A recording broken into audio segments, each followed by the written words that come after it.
నెల్లూరు జిల్లాలో దిత్వా తుఫాను వణికిస్తోంది. Cyclone effect తో భారీ నుంచి అతి భారీ వర్షాలు కురిసే అవకాశం ఉందన్న వాతావరణ శాఖ హెచ్చరికతో జిల్లా యంత్రాంగం అలర్ట్ అయింది.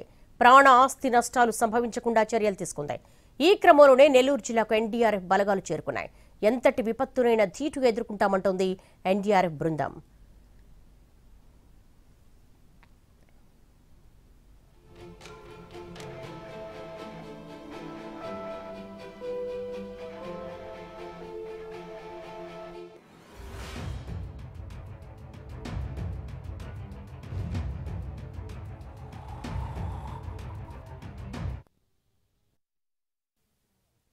మొదటి రోజైన ఈ రోజు రాయలసీమ మరియు దక్షిణ కోస్తా ఆంధ్రప్రదేశ్లోని జిల్లాలైన నెల్లూరు, ప్రకాశంలో 1-2 చోట్ల అత్యంత భారీ వర్షపాతం పడే అవకాశం ఉన్నందువల్ల ఆ జిల్లాలకు రెడ్ అలర్ట్ ఇవ్వడం జరిగింది. ఇక చిత్తూరు, శ్రీ సత్యసాయి, నంద్యాల, పల్నాడు, గుంటూరు, కృష్ణా, పశ్చిమ గోదావరి, కోనసీమల్లో భారీ వర్షానికి ఆస్కారం ఉన్నందువల్ల ఆ జిల్లాలకు ఎల్లో అలర్ట్ ఇచ్చాము. తిరుపతి, అన్నమయ్య, వైఎస్ఆర్, కడప, బాపట్లలో భారీ నుంచి అతి భారీ వర్షం పడే అవకాశం ఉన్నందువల్ల ఆ జిల్లాలకు ఆరెంజ్ అలర్ట్ ఇవ్వటం జరిగింది. ఇక రెండవ రోజైన రేపు చిత్తూరు, తిరుపతి, అన్నమయ్య, వైఎస్ఆర్, కడప, నెల్లూరు, ప్రకాశం, బాపట్ల, పల్నాడు, గుంటూరు, కృష్ణా, పశ్చిమ గోదావరి, కోనసీమ జిల్లాల్లోని 1-2 చోట్ల భారీ వర్షానికి అవకాశం ఉంది.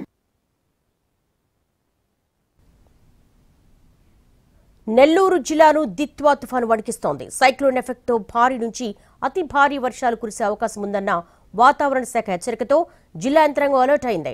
ప్రాణ ఆస్తి నష్టాలు సంభవించకుండా చర్యలు తీసుకుంది. ఈ క్రమంలోనే నెల్లూరు జిల్లాకు ఎన్డీఆర్ఎఫ్ బలగాలు చేరుకున్నాయి. ఎంతటి విపత్తునైనా ధీటుగా ఎదుర్కొంటామంటోంది ఎన్డీఆర్ఎఫ్ బృందం. ఇక ఇదే అంశానికి సంబంధించి మరింత సమాచారం మా ప్రతినిధి వెంకట్ అందిస్తారు. తుఫాను నెల్లూరు జిల్లాపై తీవ్ర ప్రభావం చూపబోతుందని వాతావరణ శాఖ హెచ్చరికల నేపథ్యంలో జిల్లా యంత్రాంగం అప్రమత్తమైంది. రాష్ట్ర ప్రభుత్వ ఆదేశాలతో ఒక ఎన్డీఆర్ఎఫ్ బృందం కూడా నెల్లూరుకు చేరుకుంది. సురక్షిత ప్రాంతాలకి ప్రజల్ని తరలించేందుకు ఈ టీం పనిచేస్తుంది. ప్రస్తుతం మనతో ఎన్డీఆర్ఎఫ్కి సంబంధించి ఒక టీం అధికారులు ఉన్నారు, ఒకసారి మాట్లాడదాం. సార్, కౌసే గవర్నమెంట్ ఎఫెక్టెడ్ తుఫాను. Actually, the effect of this Ditwa is on the coastal area of Tamil Nadu as well as on the southern coastal area of Andhra Pradesh. And our team is deployed at the Nellore as the precautionary measures with the strength of 30 people. And we have the lady rescuers also to rescue the women and children. And we are expecting some heavy rainfall during the afternoon session of the day. But we are very well prepared, as well as we are in close coordination with the SDMA and district administration.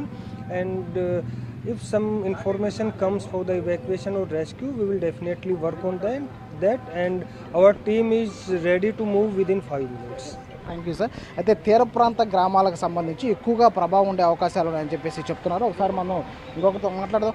ఎట్లా గతంలో జిల్లాలో మీరు rescue చేశారు, తీర ప్రాంత ప్రజల్ని ఎలా అప్రమత్తం చేయబోతున్నారు? మేము ఆల్రెడీ నెల్లూరులో ఇంతకుముందు కూడా చాలాసార్లు మా టీము ఇక్కడ రెస్క్యూ ఆపరేషన్లో పాల్గొనడం జరిగింది. లాస్ట్ మంత్ కూడా మేము సంగం బ్యారేజ్ దగ్గర కూడా ఒక బోట్ని రెస్క్యూ చేసి తీసింది కూడా ఇదే టీము. అయితే మేము ఇక్కడ ప్రజలకు అందరికీ మేము ఏమైనా చెప్పదలుచుకున్నదంటే ఈ ఒక 2 రోజుల వరకు ఈ తుఫాను తీరం దాటే వరకు దాని ఎఫెక్ట్ తగ్గే వరకు కూడా ఎవరో కూడా ఇళ్లలోంచి బయటకు వచ్చి ఎక్కువ మూవ్మెంట్ చేయకుండా నెక్స్ట్ మనకు అవసరమైన నిత్యావసరాలన్నీ ముందుగానే స్టోరేజ్ చేసి పెట్టుకుని ఇటువంటి ఇంపార్టెంట్ ముఖ్యమైన వస్తువులు మెడిసిన్ కానీ లేకపోతే చిన్నపిల్లలకు సంబంధించిన ఏదైనా మెడిసిన్ కానీ ఏదైనా లేకపోతే వయోవృద్ధులకి వీళ్ళందరికీ సంబంధించిన ఏదైనా ముఖ్యమైన వస్తువులు లేదా డాక్యుమెంట్స్ ఇవన్నీ కూడా ముందుగానే జాగ్రత్త పరుచుకుని ఉంచుకోవాల్సిందిగా కోరుకుంటాం. వాతావరణ శాఖ చెప్తున్నంత హెవీ ఎఫెక్ట్ ఉంటుందా జిల్లా పైన? ఉండే ఛాన్స్ ఉందండి. ఎందుకంటే మాకు వచ్చిన ఇన్ఫర్మేషన్ ప్రకారంగా కూడా భారీ నుంచి అతి భారీ వర్షాలు కురిసే అవకాశం ఉందని చెప్పి నెక్స్ట్ అదేవిధంగా గాలులు కూడా వేగంగా గాలి వీచే అవకాశం ఉందని చెప్పి కూడా మాకు ఇన్ఫర్మేషన్